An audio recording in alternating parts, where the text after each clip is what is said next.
Hey there folks, welcome to Spectrum Pulse. We talk about music, movies, art, and culture, and today we got a new episode of The Trailing Edge where I go through records throughout the past month for which I don't have enough for a full review. Got 13 on the docket today, so let's start off with Anna Burch and her new album, Quit the Curse. And now I'm lost, sick, and sunburned, and summer's only beginning. So this was a project I was actually looking forward to giving a full review, but the sad fact is that this debut from this indie pop artist from Michigan gives me precious little to talk about. Yeah, the writing can be modestly clever and endearing, but the actual structure of that writing has a kind of clumsiness that doesn't exactly help the flow of ideas or fit with the slightly more composed pop structure, which seems half-cribbed from a more restrained version of Always, the slightly less earnest frontwoman. And that leads to a weird mishmash of tones for me. Vintage jangle pop touches opposite Anna's delivery, which is too polished to fit in the 90s, but carries some of that same attitude, as well as some oddly mixed bass leads trying to add more sizzle to the liquid main guitar. I mean, some critics have made a comparison to Liz Phair, but despite my numerous and complicated issues with Liz Phair, she took more chances than Anna Burch does on this project, both in its exasperated love stories and its overall sense of groove, especially when some of the fuzzed out mixing doesn't nearly have the body it needs to pull off that sort of rock vibe. And yet, when the album brings in some actual pedal steel to accentuate its sleepier side, you get some dreamier cuts that appeal to the alternative country side of me, and show some detail-rich territory that she could really take her sound. As it is, I appreciate mature world weariness. I just wish the execution matched the ideas a little bit better. So for me, strong 6 out of 10. Next up, Evas.em.morf.lleh with Songs.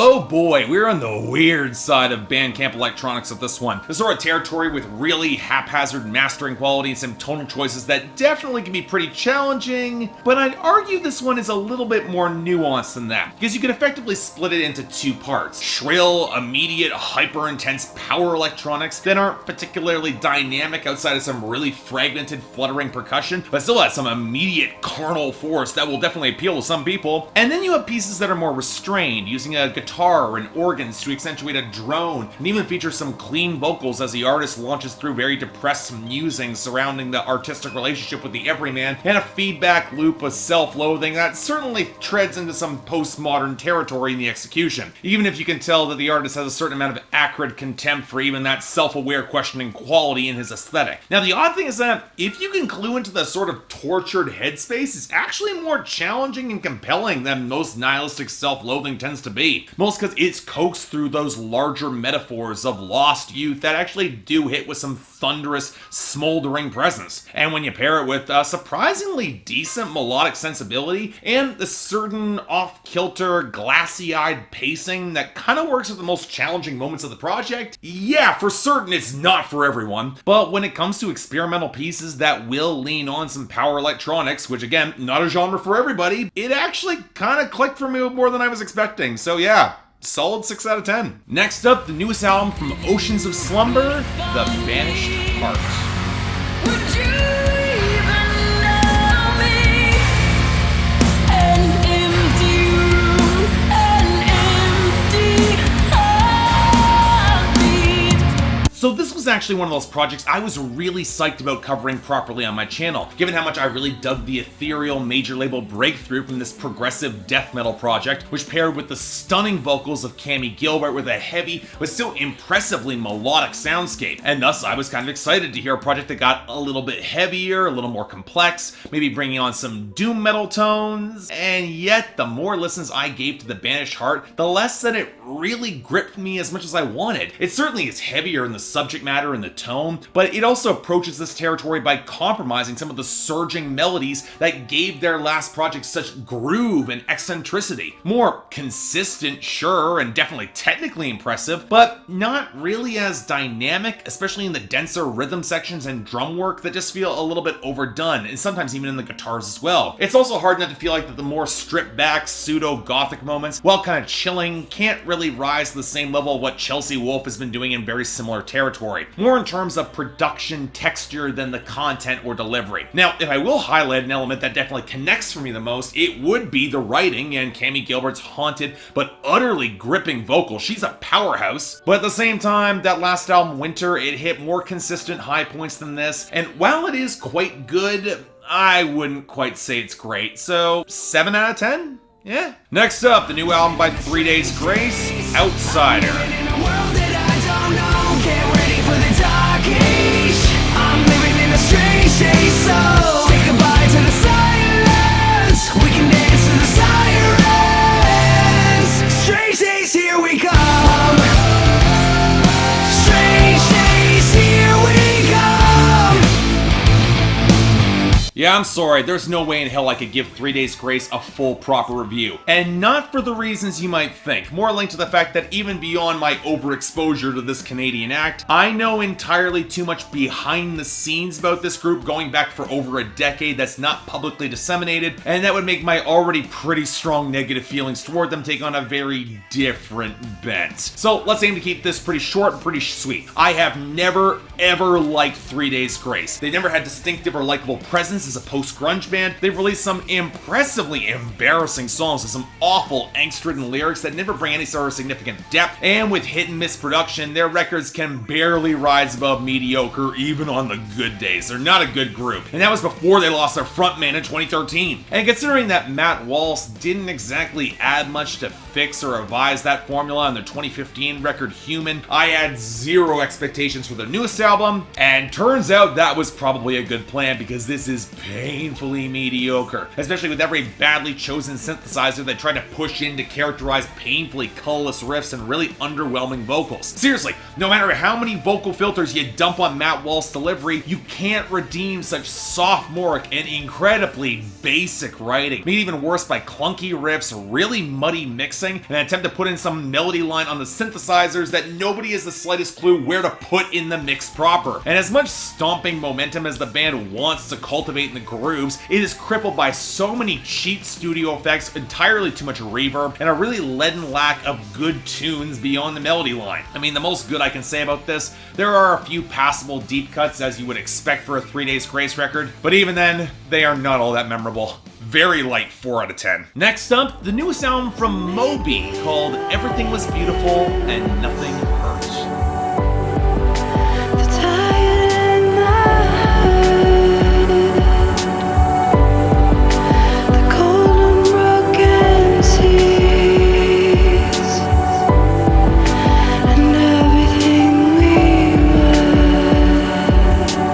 So there's a part of me that's always a little bit reticent to talk about Moby. I mean, I can't deny his skills as an electronic musician and as a melodic composer, to say nothing of the more daring risks he took in the mid to late 90s that led to critical acclaim and commercial success. But let's get real. For as much as Play has been venerated by so many, and justifiably so, that record is damn near a classic, that was nearly 20 years ago.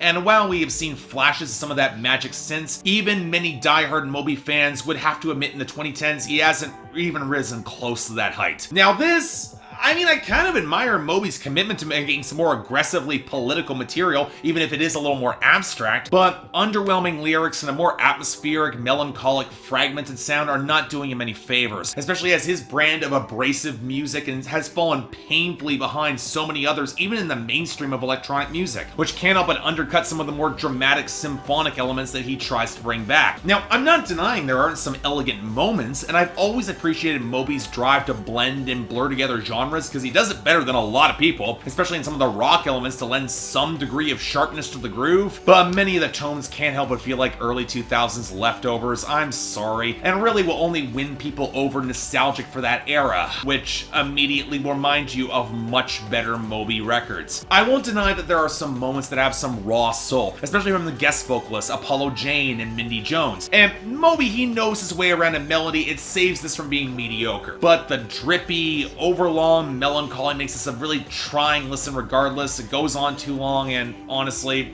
I'm not coming back to it. Light 6 out of 10. Next up, the newest from PRhyme. PRhyme sunflower seeds, laid back, but I still spit the shell out the window. Still spit the shell out the window. Now that I'm living well, all I remember is all I can afford was sunflower seeds. Laid back, but I still spit the shell out the window. Still spit the shell out the window. You're probably as surprised as I am to see this record on the trailing edge. The long-awaited, critically acclaimed follow-up to GJ Premier and Royce da 5'9's 2014 team-up breakthrough PRhyme. A record that for some reason I didn't review. In truth, I'm a little bit surprised I didn't cover it nearly 4 years ago. But upon revisiting it, I get the unfortunate feeling that I wasn't missing a lot. And if you like the first PRhyme, this is very much the sequel. Longer, glitzier, with less of an edge due to Primo sampling from Ant-Man Wonder instead of Adrian Young, and his brand of cleaner, slightly jazzier mixes, and a lot of guest stars who aren't really bringing the same weight or presence as the first PRhyme. Now, that's not saying that Big Crit or Yelawolf or Rock Marciano don't deliver with their characteristic lyrical personality, and I don't deny that Royce is a tight lyricist who can flow his ass off with a lot of distinctive reference points, but the problems that I had with the first PRhyme only seem magnified here. I'm sorry. For one, as much as Royce is a student of the game, and he shows at least a willingness to balance between up-and-coming artists and some old veterans, his frequent reinterpolations of other artists' flows, as well as all of the name-dropping, often have me thinking back to better songs from both Jay-Z and Eminem, not helped by a subject matter that feels increasingly thin and lacking that greater set of dimension over song, more snippets of depth than consistency. Then we've got his attitude towards women, and you know what, I get that some of the chauvinism, it might be a character given that he's married and he's moved on from it, but in between Flirt, Loved One, where after Rhapsody just snaps on her verse, it doesn't really seem like the behavior changes for him, or on Streets at Night where he dumps a girl once she hits a certain number of Instagram followers because he likes to keep things low-key, even though if she had 1 million followers, it would be more than him. And then you get the passages about him being perennially underrated by bloggers and online critics. Probably true, I'll admit that, but some of that comes from a refusal to dig as deeply as many of his peers, or consistently stay on topic within a song, which with greater length winds up with more tracks feeling just kind of like they have covered a lot of similar ground for Royce before, and exposing thematic inconsistencies across the record. And sure,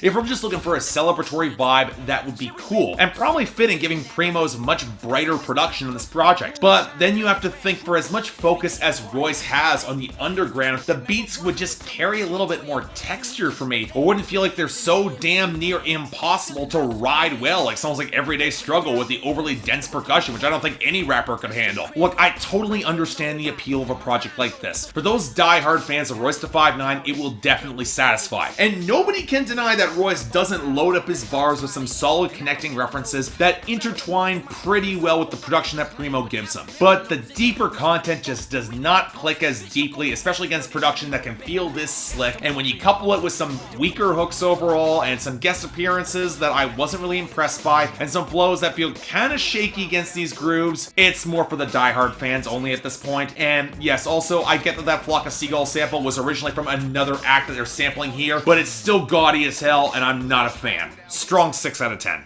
Next up, Anna von Hausswolff with her new album, Dead Magic.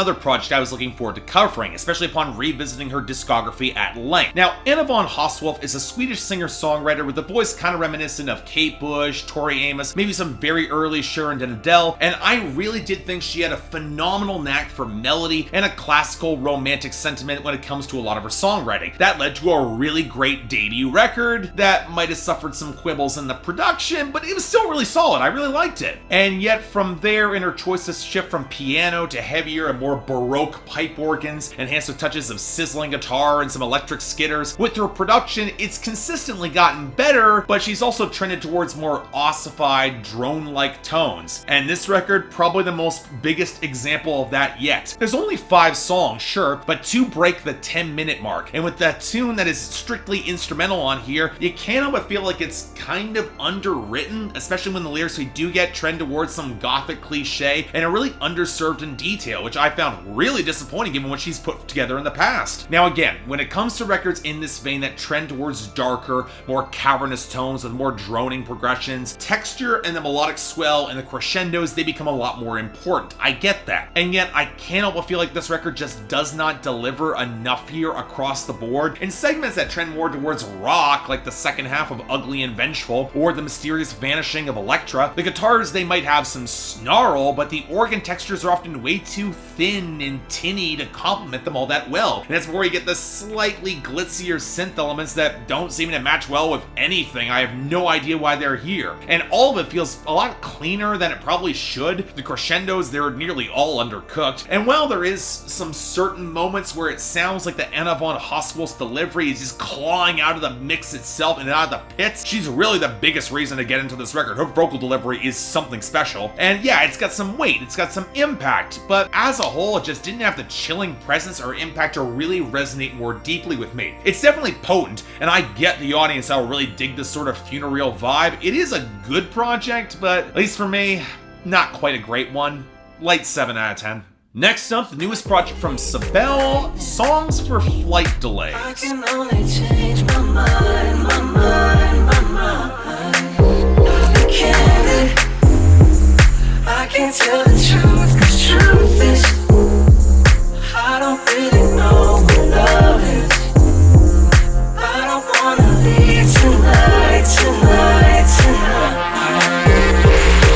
Okay, we got a Canadian singer-songwriter who won 2 Junos independently for his poppy brand of blue-eyed soul pop rock that wasn't especially challenging, but it was likable enough in an Andy Grammer or Jesse McCartney vein. And then he reinvents himself a decade later as a wiry, EDM-driven dance floor singer in the vein of acts you see singing with Kygo or Zed, but you can never quite remember their names. Yeah, if you've been wondering why this guy sat on my schedule for a long time, it is that. I don't deny that it's probably a more profitable lane for him to fit in that mold. Hell, he notched a song on the Canadian Billboard Hot 100, and that's respectable. But these projects are nearly always underwritten and lacking distinctive texture, and this 7-song EP, prime evidence. Dropping into the desaturated tones of deep house with entirely too much reverb and pitch shifting that I would swear is at least 2 years out of date when he's not trying to crib blatantly from Justin Bieber. Now don't get me wrong, I get why Justin Bieber's formula would be attractive, and he's Canadian, I see the parallel there. And I get the impression that Belle is less of a dick in his writing than Justin Bieber is, but it's not like he's bringing much more personality to the table vocally against pop production that feels rejected from purpose, especially when the guitar leads actually show up. And that's where you get songs like Dark Side that I'm not sure even The Weeknd could credibly sell. Belle, as much as I like that drumline in that song, you cannot sell darkness in any way. I'm sorry, I don't buy it. Beyond that though, as I predicted, just kind of formless and forgettable overall. 5 out of 10. Next up, the self-titled album from the Neighbourhood. But I know I miss you, baby, if I left right now. Doing what I can, trying to be a man. And every time I kiss you, baby, I can hear the sound of breaking down. Look, I didn't like these guys' brand of disaffected, whiny, and sloppy production back when they broke through with Sweater Weather 5 years ago. Basically a record before the band release Wiped Out and everybody else caught up with my mingled blend of disinterest and distaste for their sound. Feigning smoky, atmospheric pop rock that stank of unearned pretentiousness. I'd almost be inclined to make a Lana Del Rey comparison circa ultra-violence for the Californicated glam, the sloppy mixing, the wonky melodies, the lingering fascination with hip-hop and the real bad taste in it, and some ugly as sin tonal choices. But say what you will about Lana Del Rey, at least she's got more ambition as a songwriter. Anyway, I had less than zero expectations for this self-titled record, which might have been the right idea going in, especially as they've decided to get on the synth-heavy pop rock bandwagon with some of the sloppiest mixing and ugliest tones I've heard in this genre the past couple of years, especially when you get all the pitch correction drizzled all over Jesse Rutherford's painfully mediocre delivery. The problem is that for as much preening as this band tries, along with the darker, more discordant early 80s synth pop side that they're trying to emphasize some brand of subversion, I think, that only typically works if there's a foundation of slick groove or potent melody to counterbalance it, or you actually get darker and more abrasive, or at the very least you have a frontman who can sell that veneer of cool. But between the wimpy, emo-tinged lyrics and the really limp vocal delivery, and that's not touching on a mix that drowns out any sort of interesting tone or spark, and writing that desperately needed some brand of polish to be remotely tolerable, and that's where we get to the trap skitters, it just doesn't work at all. And look, I'm not denying that there are some eerie-like songs like Softcore that get kinda close to working, but the weak vocals utterly kill the record as a whole, and when the lyrics take a hard turn for the insufferable like on Blue, my already short patience with this group hits a new low. Yeah, folks, this is bad, like 3 out of 10. Next up, the newest album from Albert Hammond Jr., Francis Trouble. There's something about how you go that makes me feel everything you wanna say, whether we're fucking around or just feeling it out. I get the feeling that a lot of side projects are going to wind up on the trailing edge here. So anyway, this is the 4th solo record from the former guitarist of The Strokes, and look, I know I've been looking for a band that can capture some of that same lightning in a bottle vibrancy that characterized the first few Strokes records, but doing The Strokes light as Hammond Jr. has been trying for the past couple of solo projects just is not the same for me, I'm sorry. Yeah, the bass and guitar interplay is decent, but the guitar tones tend to feel pretty limp and underwhelming along with the drum work, and Hammond Jr. is not a frontman that's got the firepower or charisma of a Julian Casablancas, no matter how many low-fly vocal filters you choose to use. And the writing, it doesn't exactly jump off the page either. I'm not all that impressed. And for this album, well, it certainly's got more of a spark than the last couple records, even despite how much the opening song cribs its main groove from Lust for Life. And you know what? It's by far the most that Hammond Jr. has wanted to sound like the Strokes light, but it's also hard to deny that he's got his best set of actual melodies and compositions this time around, even if I definitely think, like every other Hammond Jr. record, this really could have used a line or 4 of cocaine to really kick this into gear, especially given the underlying compositions this time around are pretty strong. They could have just used a little more tempo. Now, granted, the lyrics don't really impress me much, but you know what? When the melodies and grooves are tight enough that you can ignore that, it's just a shame that the when is not more consistent. Still, the great moments, pretty damn great, so light 7 out of 10. Next up, the newest album from Brian Fallon called Sleepwalkers. And there's nothing left to say. I want you to know that I loved you all my days, and when we close our eyes on this lifetime, I'll see you on the other side.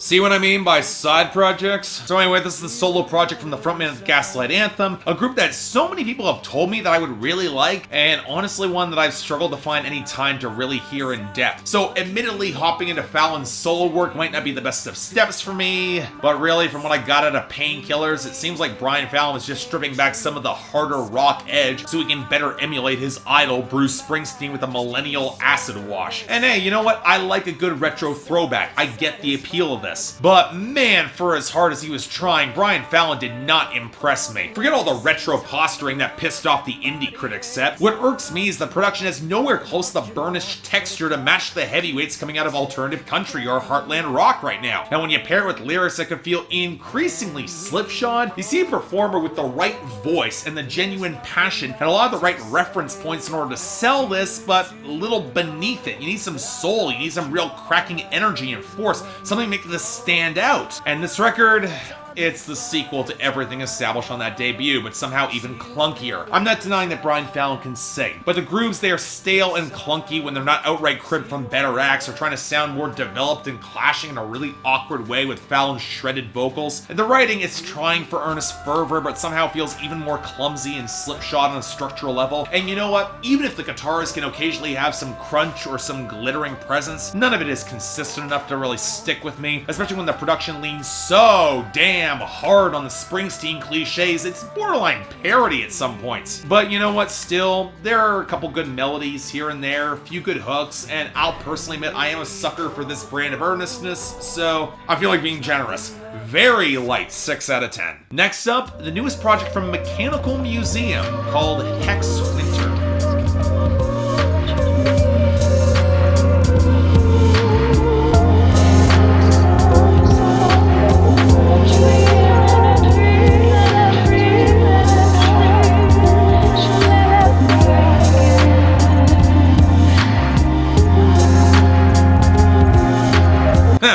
One of these. See, here's the funny thing, even though I might not always engage with it, I am aware of who these projects are coming from in the music fan critic Twitter sphere, especially on the indie side, and while it's a little less awkward than when I covered Mind Over Matter last month, I am going to try and handle this with some tact because this might come back to bite me. So this is a project from one member of the Bloom Punch Indie Collective, which seems like the small, scattered, net label dropping collaborative projects that tend to play closer to some synth-infused trip-hop, full of murky, ebbing synths and some faint hints of washed out guitars, and this project is very much in that lane, with burbling touches, a spiky chiptune that definitely gets to some shriller moments that are definitely not my thing, but most of the rest of the instrumental palette, it's pretty good, even if there's an odd, fidgety vibe to many of these beats that might be trying to do a little bit too much to complement the song. It's definitely got its moments, and a very specific crystalline vibe that might win you over if you're a fan of Visible Cloaks or something, but Visible Cloaks are doing this better, and otherwise the beats here feel too dense to be all that meditative, and many of the languid synth grooves just lack a lot of greater momentum, and honestly, just not that memorable. So, strong 5 out of 10. Sorry. And finally, the newest album from Myles Kennedy, his debut, Year of the Tiger. Fortitude is fading, how much longer can I run? Turning stones to see what I can find.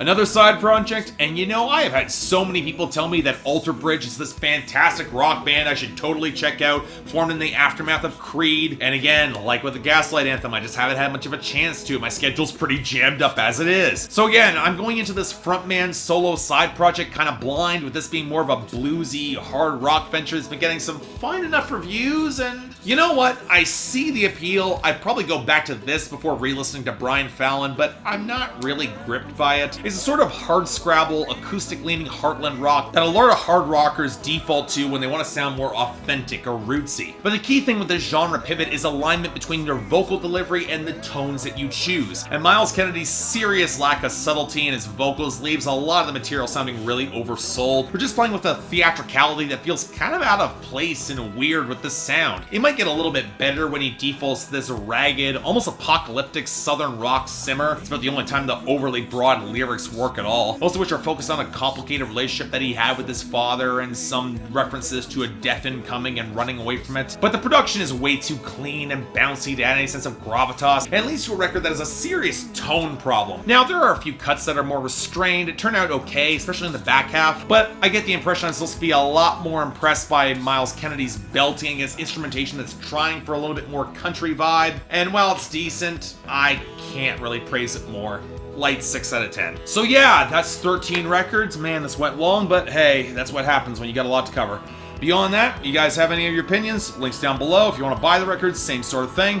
And if you guys want to get involved in my scheduling process, link to my Patreon is right over there, where 3 times a week you guys get to vote on my schedule, and once a week for the higher tier contributors, you guys get to add albums, movies, or even a top 10 list to that schedule. Patreon changes will be coming up in the next couple of days, so stay tuned for that.